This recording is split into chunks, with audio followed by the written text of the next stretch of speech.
नमस्कार, आदाब, सत श्री अकाल, जय भीम, जोहार। मेरा नाम है नवीन कुमार। यह वीडियो बहुत बार आपकी नजरों से गुजर चुका होगा। दिल्ली की गंदी यमुना से दूर हावड़ा में नौका विहार करते नरेंद्र मोदी एक पूरे जलते हुए सूबे और उस सूबे में जलते हुए बच्चों की लाशों के बीच मौज कैसे मनाई जाती है। नरेंद्र मोदी इस हुनर के मास्टर हैं। देश के हालात की 4 तस्वीरें दिखाते हैं आपको, सब 4 दिन के भीतर आई हैं। पहली तस्वीर में मोदी की मौज मस्ती है, फोटोग्राफी की नौटंकी है। कैमरा पकड़ने के तरीके से ही समझ में आ जाता है कि मोदी को फोटोग्राफी नहीं आती है। दूसरी तस्वीर में नरेंद्र मोदी की 3 साल से जारी काहिली का नतीजा है। जलता हुआ मणिपुर, बम से उड़ा दिए गए 2 छोटे छोटे बच्चों के जले हुए शव नरेंद्र मोदी के संवेदनशील होने का इंतजार कर रहे हैं, बल्कि कहना चाहिए मनुष्य होने का। और तीसरी तस्वीर है मध्य प्रदेश की। 5 महीने की बच्ची का वजन लगभग 2 किलो है, होना चाहिए 7 किलो। क्यों? क्योंकि विश्व शक्ति और विश्व गुरु होने के दंभ में चूर देश और उसका नेता भर पेट पौष्टिक भोजन देने में नाकाम रहा है। एक और तस्वीर उसी मध्य प्रदेश में महिला सम्मान की है। 250 किलो के मुक्के वाले बीजेपी विधायक जी का मुक्का हल्का हुआ ही था कि कैबिनेट मंत्री नागर सिंह चौहान के भाई और जिला पंचायत अध्यक्ष के पति इंदर सिंह चौहान पंचायत की महिला सीईओ प्रिया काग को मारने दौड़ते हैं। धमकाते हैं कि बहुत बड़ी अफसर बनती है, तेरे दांत तोड़ दूंगा, तुझे यहीं जिंदा गाड़ दूंगा, यहां सब मेरी मर्जी से होगा, फर्जीवाड़ा कहूंगा तो करना पड़ेगा। जिला पंचायत सीईओ प्रिया कारा ने कहा कि मैं अपने ही ऑफिस में असुरक्षित महसूस करती हूं। महिला अधिकारी ने मुकदमा दर्ज कराया और 2 घंटे के भीतर जमानत मिल गई। और नरेंद्र मोदी नारी वंदन के नाम पर राष्ट्र के नाम संबोधन में रोग आ रहे हैं। कभी महिलाओं को जिंदा गाड़ देने की तमन्ना रखने वाले भाजपा के लंपट नेताओं को भी संबोधित किया कीजिए मोदी जी। विधायक प्रीतम लोधी के छोरे दिनेश का 5 लोगों को थार से कुचल देना तो रामराज में दूध भात है। और रामराज की इंतहा देखिए, बेटे ने गाड़ी से कुचल दिया तो विधायक बाप सीधे जिले के आईपीएस अफसर आयुष को धमकाने पहुंच गया कि मुझे बताओ मेरे बेटे पर मुकदमा कैसे कर दिया, और नहीं तो तुम्हारे घर को गोबर से भर दो। तो मैं कहना चाहता हूं एसडीओपी से, क्या तेरे डैडी की है करारा? वैसे तो मैं कहता नहीं हूं, लेकिन अब कह रहा हूं कि वो वहां आएगा भी और चुनाव भी लड़ेगा। अगर तेरे डैडी में दम हो तो रोक लेना। लेकिन इन तमाम कहानियों के बीच नरेंद्र मोदी उत्सव में डूबे हुए हैं और उनके गृह मंत्री बंगाल के लोगों को सुरक्षित शासन देने का झांसा दे रहे हैं। जी हां, झांसा, क्योंकि अमित शाह और नरेंद्र मोदी से मणिपुर नहीं संभल रहा है। देख लीजिए इंडियन एक्सप्रेस की हेडलाइन, मणिपुर में फिर से तनाव का माहौल है, 2 बच्चों के शव न्याय का इंतजार कर रहे हैं। आपने किसी चैनल पर यह खबर नहीं देखी होगी, क्योंकि ऐसा लगता है चैनल वाले मणिपुर को देश का हिस्सा, भारत का हिस्सा मानते ही नहीं है। इजराइल को तो फिर भी मान लेते हैं कभी कभार, मणिपुर को नहीं मान पाते। यह पूरी रिपोर्ट नरेंद्र मोदी और अमित शाह के कामकाज पर एक गंभीर टिप्पणी है।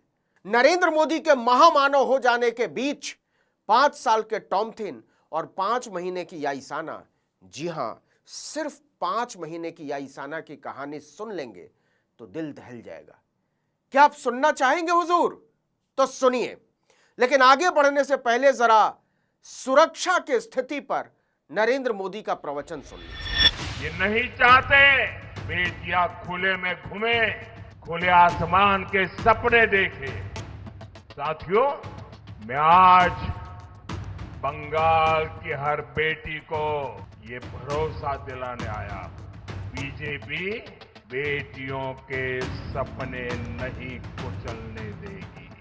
सफेद झूठ बोल रहे हैं बंगाल में प्रधानमंत्री, सरासर झूठ। नरेंद्र मोदी की हैसियत नहीं है इस देश के एक नागरिक को भी सुरक्षा की गारंटी देने की। यह वादा झूठा है, और अगर झूठा नहीं है तो उन्हें बताना होगा कि इम्फाल के मुर्दा घर में 5 साल के टॉमथिन और 5 महीने की याइसाना के शव पूरे 2 हफ्ते से क्यों पड़े हुए हैं। बताना होगा कि मणिपुर जल क्यों रहा है। बच्चों के दादा ने अमित शाह के माथे पर उनके काम का पोस्टर छाप दिया और कहा कि सुरक्षा बलों पर भरोसा करके, सरकार पर भरोसा करके हमने बहुत बड़ी गलती की। मुझे लगा था कि हालात उतने बुरे नहीं हैं, लेकिन नरेंद्र मोदी की निकम्मी सरकार 3 साल से लगातार झूठ बोल रही है। अब आगे बढ़ने से पहले अमित शाह का प्रवचन सुन लीजिए। रात को 2 बजे भी कोई बच्ची भी निकलेगी ना, कोई गुंडा आंख उठाकर नहीं देखेगा। अब आइए 5 साल के टॉमथिन और 5 महीने की याइसाना को उड़ा देने की कहानी पर। गोली से नहीं साहब, तमंचे से नहीं, स्टेन गन से भी नहीं, AK-47 से भी नहीं, अमित शाह की हिफाजत की मेहरबानियों के साए में रॉकेट प्रोजेक्टाइल शेल के हमले में आप दहल जाएंगे। जिस भारत में बंदूक का लाइसेंस लेने के लिए भी हजारों पापड़ बेलने पड़ते हैं, वहां गोला दागने के लिए रॉकेट प्रोजेक्टाइल आया कहां से?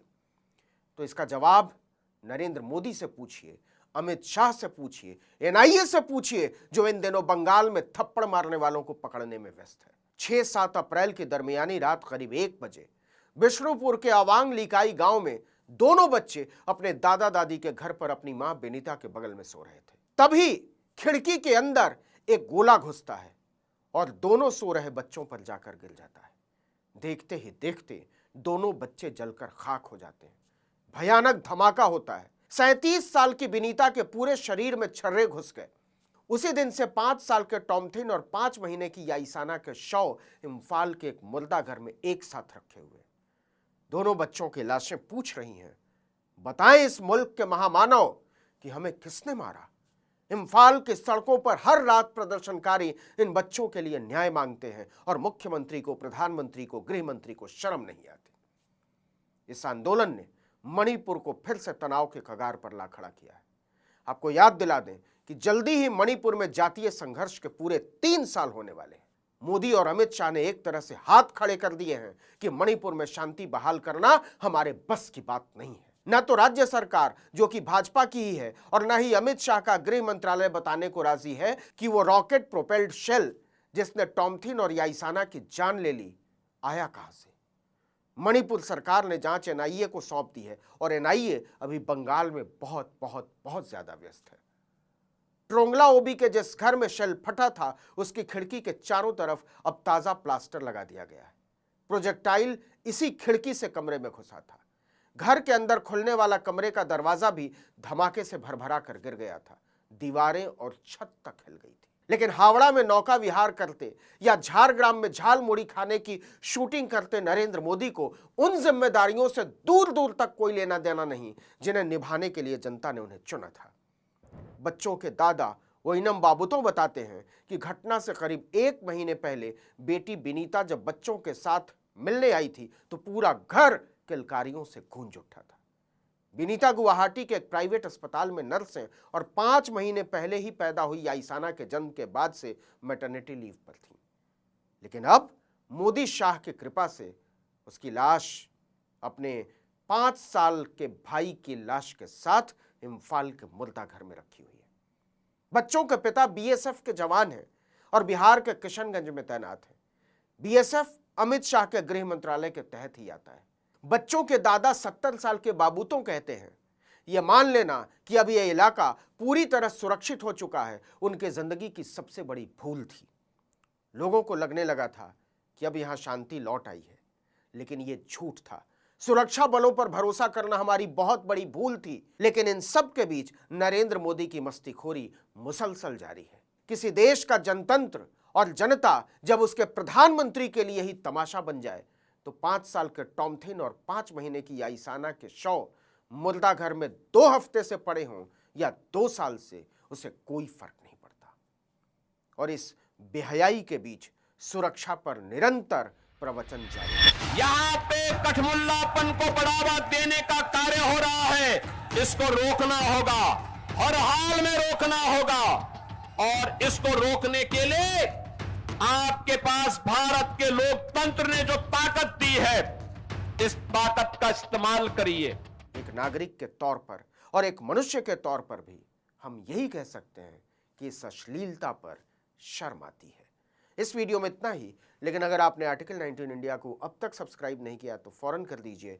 बेल आइकॉन दबाइए, घंटी जैसी आकृति लाइक कीजिए और कमेंट करके बताइए हमारा वीडियो आपको कैसा लगा। हमारा ट्विटर हैंडल है article19_India और मेरा ट्विटर हैंडल है नवीन जर्नलिस्ट। नमस्कार।